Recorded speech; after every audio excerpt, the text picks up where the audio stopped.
you guys are a bunch of parents, and I'm going to talk to you about video game violence. Okay. Alright, will killing a digital person in a digital world make your children want to kill real people in the real world? The debate over video game violence stems all the way back to 1976 with the release of the video game Death Race. The object of the game was to run over gremlins with a car, which at that point they would get turned into tombstones. The debate it became controversial because the gremlins resembled stick figure people. As someone who plays video games and as a parent of young children myself, it's important for me to know what my kids are exposed to. The games that I might have played as a kid, I might not necessarily want them to be playing. And today what I'm going to do is I'm going to take a look at three very important topics. Is there a link between video game violence and real violence? Do modern advanced graphics have an effect on the perceived amount of violence in video games? And as a parent, what responsibility do we have as monitoring what our kids are exposed to? Is there a link between video game violence and real violence? Many people argue that video games often reward players for simulating violence, and that could lead to learning of violent behaviors. Military training simulators have been used for years to enhance our military skills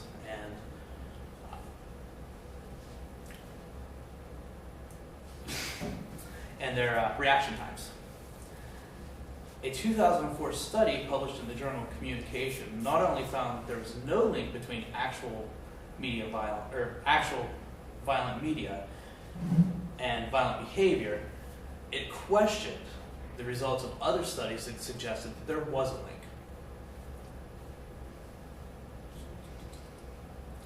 In the year 2000, an FBI report included playing video games as a list of behaviors associated with school shootings. Yet in 2004, a Secret Service review of previous school shooting attacks found that 1/8 of attackers established an interest in violent video games. As you can see, as the sale of video games has skyrocketed, indicated by the red line there, the actual amount of violent crimes committed by juveniles, indicated in the blue, has gone down. And not just down a little bit, but it dropped significantly. I mean, you've gone from, almost 1.8 million violent crimes down to a little over 1.2. Video games can also be an outlet for violent tendencies. I don't know how many times as a parent, or as a game player myself, if I've been having a frustrating day or a bad day, I'll throw in a little bit of Call of Duty after the kids go to bed and take a little bit of aggression out on digital people. So if video games are not causing our youth to be more violent, why is it that today's video games seem so much more violent than they used to be? Well, I believe it's because of the modern graphics.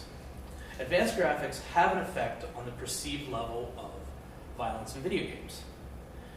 The graphic power of today's video game systems provides stunning visuals that have both positive and negative results.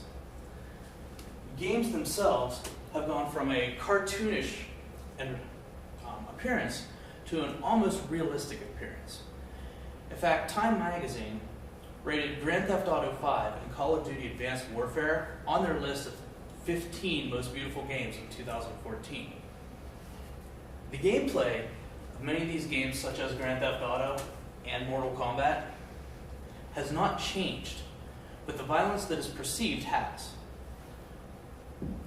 The fatalities and such in Mortal Kombat are exactly the same. People getting their heads ripped off, blood and gore everywhere. But the difference is, what appeared to be simple animations now almost looks like you're watching a video of it happening.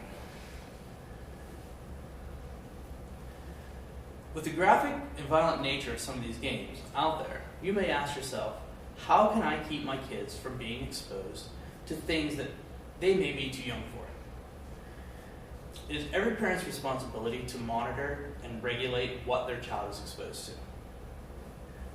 In 1994, the video game industry, under threat from a federally controlled system, voluntarily established the video game rating system.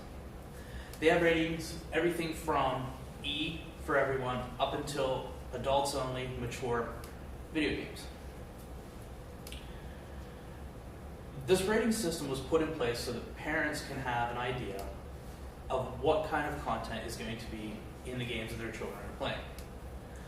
However, it is not illegal for a minor to buy mature rated video games. And according to the video game ratings, the Electronic Software Rating Board, in 2014, only 84% of parents were aware of the rating system, while 69% regularly use the system. That tells me that a lot of parents don't know what their kids are playing and aren't trying to monitor what they're playing. Before we part, let's just take another look at what we went over today. Is there a link between video game violence and real violence? Studies have showed that conflicting results. Modern graphics do have an effect on the perceived level of violence in video games. However, the more graphic the game does not necessarily mean that the game itself has become more violent. And as a parent, it is our responsibility to monitor and regulate what our children are exposed to. The rating systems are in place to help us make better educated decisions about what our children are playing. Violent games do not always make kids more violent. They do not prevent kids from becoming violent. And as parents, it is our duty to make sure that what our children see in video games and what they play is age appropriate and will also fit into our personal guidelines as a family.